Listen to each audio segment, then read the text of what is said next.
professional body. Hyderabad is one of the vibrant center India lo. Total India lo around 34 chapter centers ఉన్నాయి. దాంట్లో one of the biggest chapter, 27 years old chapter is Hyderabad. చాలా variety of events designers గురించి జరుగుతుంటాయి. ఇప్పుడు ఏంటంటే basically మనకు హైదరాబాద్, తెలంగాణ, ఇంకా ఆంధ్రప్రదేశ్ ఈ టూ స్టేట్స్ డిజైనర్స్, ఇంటీరియర్ డిజైనర్స్కి రికగ్నిషన్లో ఈ అవార్డ్స్. సో మనం ఏంటంటే జనరల్గా వాళ్ళ దగ్గర నుంచి ఎంట్రీస్ తీసుకుంటాము. వాళ్ళ entries different all India level architects, designers వచ్చి చూసి వాళ్ళకి మార్క్స్ ఇస్తారు. దెన్ ఆ జ్యూరీ చూసి బట్టి వాళ్ళకి వాళ్ళ అవార్డ్స్ ఇవ్వబోతుంది.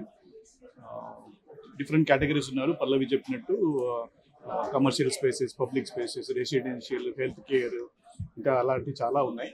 సో చూడండి, you can imagine and you can see how it is going. Thank you. 15th year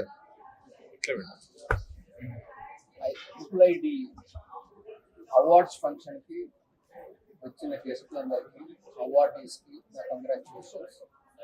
అదేవిధంగా ఈరోజు ఇంటీరియర్ డిజైన్ అనే దానికి చాలా సిగ్నిఫికెన్స్గా ఉంది. ఎందుకనంటే ఈరోజు మనం గత 2-3 డెకేడ్స్ కనుక హైదరాబాద్ అనేది చూస్తే హైదరాబాద్ షేప్ని అంతా కూడా ఏ విధంగా మార్చారంటే డిజైనర్స్ వీళ్ళందరూ ఉంటుంది. దీని వల్ల మన లైఫ్లో కూడా మనకి peace of mind, tension free అన్నీ ఉండాలి అని అంటే మనకి హ్యాపీనెస్గా ఉండాలి. హ్యాపీనెస్ అనేదాన్ని మనం కనుక అందరం పంచుకోవాలంటే పాస్ట్ని మర్చిపోవాలి, ప్రజెంట్ని ఎంజాయ్ చేయాలి, ఫ్యూచర్ని తలుచుకోకుండా ఉండాలి. అలా ఉండాలి అన్నప్పుడు ఇంటీరియర్ డిజైన్ అనేది మనం ఇంట్లో ఉన్నప్పుడు కూడా, ఇంతకుముందు ఇల్లు అనేది ఉంటే ఒకే డిజైన్తో అలాగే ఉండేవాళ్ళం. ఈరోజు so many designs, so many interior makeup చేసి మనం ఇంట్లో ఉన్నంతసేపు కూడా చాలా ప్లెజెంట్గా ఉండేదానికి వాళ్ళు క్రియేట్ చేస్తున్నారు. అదేవిధంగా ఇల్లు దాటి బయటకు వస్తే ఇంక్లూడింగ్ కార్లు కానీ, బస్సుల్లో కానీ ఇంటీరియర్ డిజైన్ అనేది చేంజ్ చేసి మనం పీస్ఫుల్గా కూడా కూర్చునేదానికి కానీ, ప్రయాణం చేసేదానికి కానీ హ్యాపీగా ఉంటుంది. అదే ఏ విధమైన మన రోడ్డు మీద వెళుతున్నప్పుడు అపార్ట్ ఫ్రమ్ గ్రీనరీ అనేది చాలా సంతోషాన్ని ఇస్తుంది. అదేవిధంగా ఈ స్కై రేపర్ బిల్డింగ్స్ అయితేనేవి, ఆ బిల్డింగ్స్లో కూడా ప్రతి బిల్డింగ్ డిఫరెంట్గా కనిపిస్తుంది. అంటే మనం దారిలో హౌస్ నుంచి ఆఫీస్కి వెళ్ళే అంతవరకు కూడా మనం ఎంతో హ్యాపీగా ఇవన్నీ చూస్తూ ఎంజాయ్ చేస్తూ మనం ప్రయాణం చేయొచ్చు. అది ఇలా ఇంతకు ముందు ఉండేది కాదు.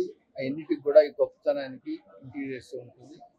వీళ్ళు ప్రతి ఒక్కటి కూడా ప్రతి బిల్డింగ్ని ఒక డిఫరెంట్గా చూపెట్టాలి, ప్రతి రూమ్ని ఒక డిఫరెంట్గా చూపెట్టాలి, ఒక హాల్ని ఒక డిఫరెంట్గా చూపెట్టాలని చాలా థింకింగ్ చేస్తూ ఎంతో శ్రమపడి ఈ విధంగా మనకందరికి కూడా హ్యాపీనెస్ ఇస్తుంటారు.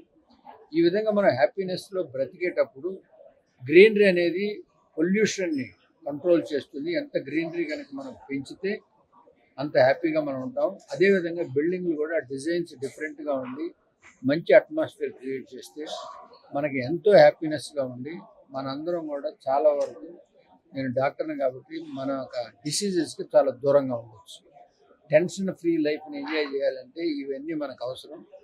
ఇవన్నీ క్రియేట్ చేసి మన ఈ ఆర్కిటెక్ట్స్ ఈరోజు వాళ్ళు వచ్చి డిఫరెంట్ ఐడియాస్ని ప్రజెంట్ చేసి ఆ యొక్క అవార్డ్స్ తీసుకున్న వాళ్ళందరికీ కూడా నా యొక్క కంగ్రాచులేషన్స్.